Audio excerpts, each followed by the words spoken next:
95. savol. Assalomu alaykum hurmatli ustoz. Qarindoshlar zakatni kuy o'g'il kelinga bersa bo'lamdi yo'q deganlarni talashib qoldi. Sizlar bir javob bersizlar. Alloh sizdan rozi bo'lsin. Javob: Va alaykum assalom. Tug'ilish munosabati bor tuqqandarchilik mayli dad tarafdan bo'lsin yoki ona tarafdan bo'lsin, mayli dada, buva degan tarafdan yo'yicha tartib bo'yicha ustiga mangadigan bo'lsin yoki bala, nevra, avra, chevra degan tartib bo'yicha tövanga mangadigan bo'lsin, har qandaqiga zakat berishga bo'lmaydi.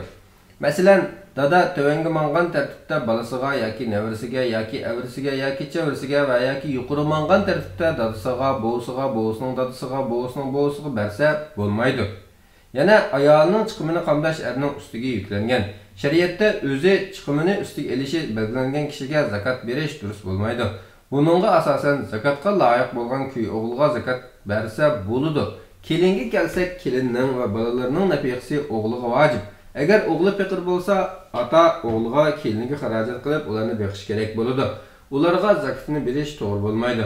Ammo kelin turmush chiqimi uchun emas, boshqa bir ish uchun qarzga kirib qolgan bo'lsa, bu ahvolda qarzdorlar qatorida kelinga qarzni to'lash uchun zakat bersa bo'ladi.